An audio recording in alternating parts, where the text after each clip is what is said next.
La palabra fraude remonta sus orígenes en la mitología romana. En aquellos tiempos existía una diosa de nombre Fraus, que significa engaño o traición. En el latín, la palabra fraude puede definirse como fraus fraudis y según el diccionario de la Real Academia de la Lengua Española, el fraude consiste en un engaño o en la inexactitud consciente o abuso de confianza que resulta ser un perjuicio a nivel material.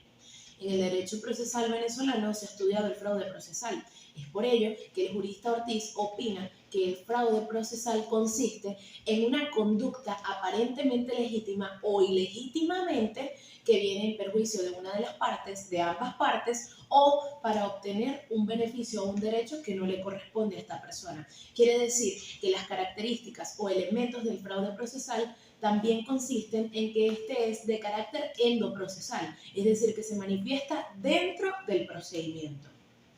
¿Qué es lo que se busca dañar o violentar con el fraude procesal? Lo que se busca es violentar todas las garantías jurisdiccionales y torcer la justicia. Por eso, en el artículo 17 del Código de Procedimiento Civil y en la sentencia número 910 de la Sala Constitucional del Tribunal Supremo de Justicia, se prohíbe la figura del fraude procesal, a más de establecerse también los métodos de materialización del fraude procesal. El primero consiste en la simulación, que es cuando se simula que hay una controversia judicial que realmente no existe. El fraude puede darse en estricto sensu, que es cuando una de las partes incurre en el engaño, puede darse por una colusión, que es cuando varias partes que forman parte del procedimiento judicial incurren en el engaño. También se incluye la intervención de terceros, que a pesar de que no forman parte del procedimiento judicial, con su intervención pueden participar de manera activa, es decir, esta sentencia o este fallo les beneficia directamente a ellos. O puede ser de manera secundaria o pasiva, que es cuando no los beneficia a ellos, pero existe una alianza o un acuerdo con una de las partes para que resulte esto a su beneficio. Puede darse también por la interposición de demandas que son aparentemente independientes, pero que no lo son en realidad, o también por las demandas a litis consortes, que buscan entorpecer el derecho de la víctima o el abuso del derecho. Entre los métodos de impugnación podemos hablar de las vías ordinarias y extraordinarias. Entre las ordinarias está cuando se puede abrir una incidencia dentro del mismo procedimiento antes de que se dé la sentencia definitivamente firme, y también puede darse una vez que ya tienes la sentencia definitivamente firme en el proceso ordinario y por supuesto por una vía autónoma. También puede darse de manera extraordinaria, que sería a través de un amparo constitucional. Cabe destacar que desde la entrada en vigencia de la Constitución de la República Bolivariana de Venezuela, muchas instituciones se vieron en la obligación de replantearse la idea o el concepto de lo que es el fraude procesal. Es importante señalar que la Sala Constitucional del Tribunal Supremo de Justicia, en una de sus sentencias número 908, de fecha 4 de agosto del año 2000, declaró extinto un procedimiento que se basaba en el fraude procesal hacia una de las partes, lo que motivó a que muchos interpretaran ese fraude procesal como aquel engaño u artificio del cual se basaba alguno de los litigantes para llevar a un indicio de un error o inducir el proceso en general hacia un fraude. Es importante señalar que como tal se busca proteger siempre lo que es el fraude procesal, el patrimonio y el desempeño de las funciones de aquellas personas que imparten o administran la justicia. Es de gran relevancia hacer mención que la justicia es uno de los principios fundamentales que están basados en la Constitución de la República Bolivariana de Venezuela, especialmente en su articulado número 2.